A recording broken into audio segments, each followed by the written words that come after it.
Happy Tuesday, guys. Today's home workout is an interval style workout. We're doing 3 AMRAP 6s, which are of 9 overhead squats, 15 box jumps, and 21 seconds of a handstand hold.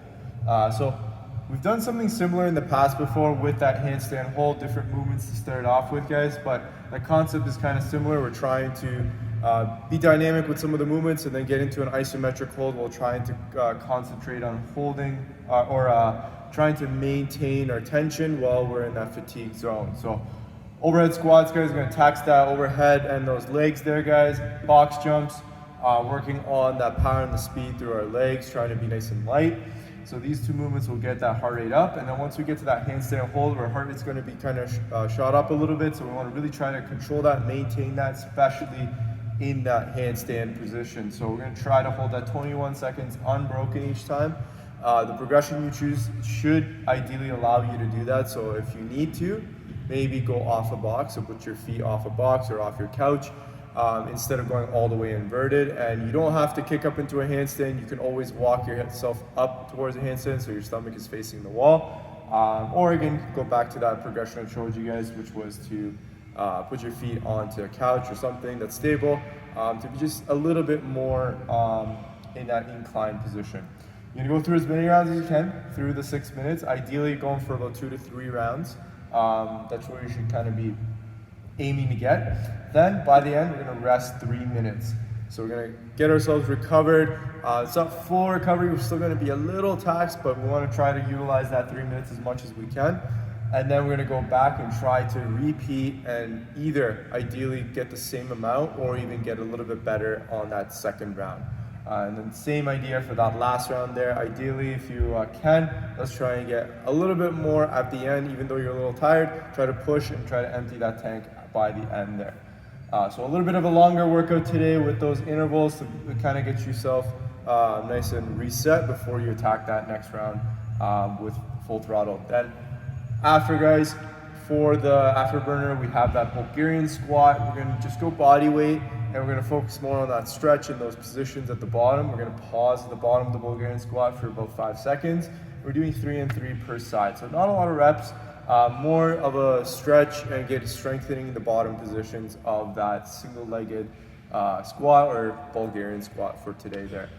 Overall, guys, hope you enjoyed today's workout and the afterburner. We'll see you guys next for the warm-up video. Okay, let's get ready to warm up here. We're gonna start off today's warm-up with the 90-90 hip rotation. So opening up the hips.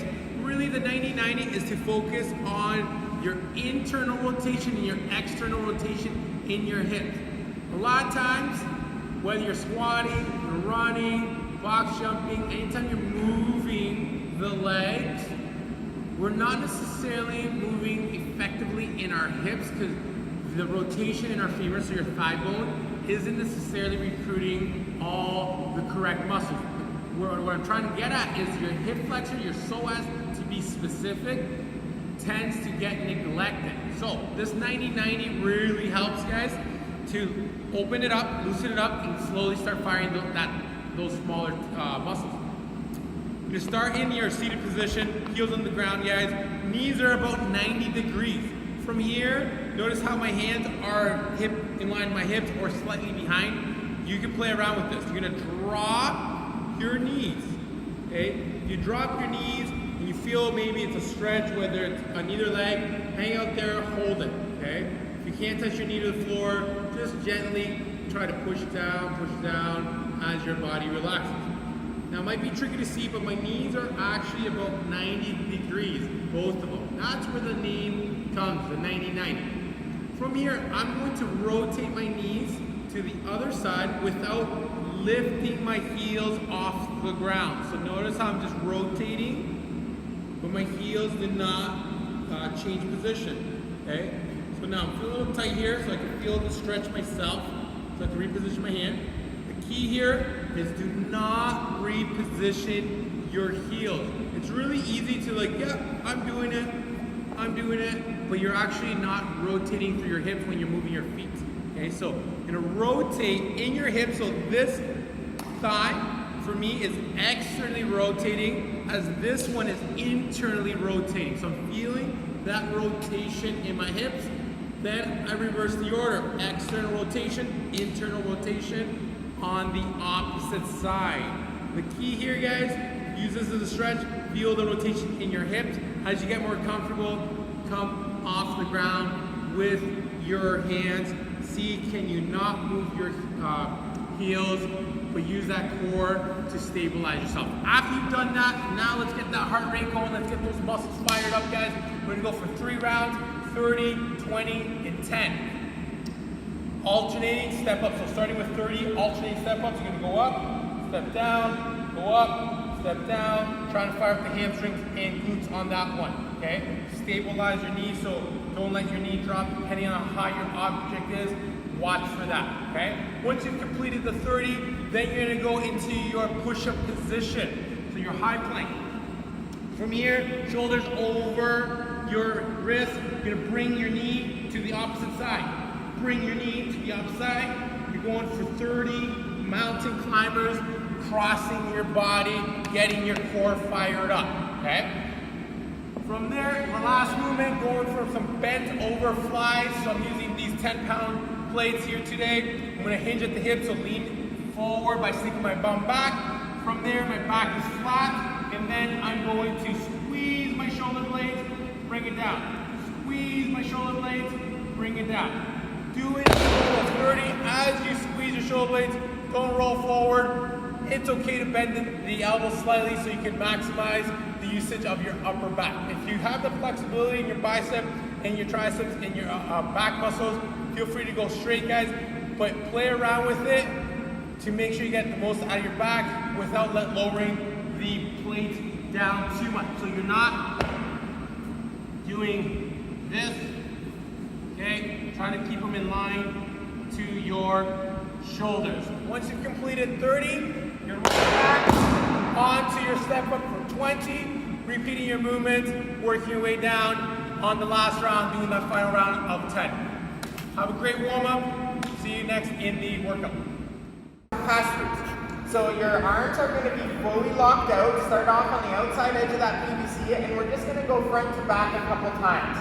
Now, notice how Yash is keeping those shoulders down. It's common that we want to shrug the shoulders up in a pass-through. We want to try to keep the shoulders down. If that feels really easy, you can bring your hands in closer and closer until it gets to the point where it kind of gets to a point at in the overhead where it's sticky. There's a spot where it's just really hard to get through without bending those elbows. So when you find that spot, that's a great spot to start for that overhead squat. Now, the next thing we're going to talk about is the positioning in our upper back and shoulders.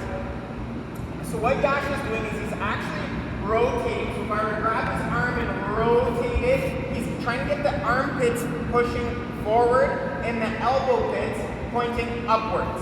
Once he gets into that lockout position, he's going to pinch those shoulder blades together.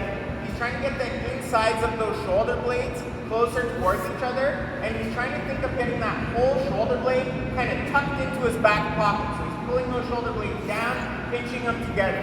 Once you get into that position, we're just going to come down into our squat. So you can see Yash is going to start slowly coming down. He's got good mobility. Obviously, he practices this position since he was about 12 years old. So he's got a good spot here at the bottom. If you can look forward for me there, Yash, you want to keep that head and neck in that neutral position, squeezing those shoulder blades together, weights on the heels. You can come up there, Yash. So Self an object, going for box jump, 4, 15 box jumps. You can step down, or you can jump up and jump down, guys, as long as you're not doing this. Open your hips at the top in your jump. Alright guys, hope you enjoy the workout. So we have some, for the Afterburner, we have some Bulgarian Squats.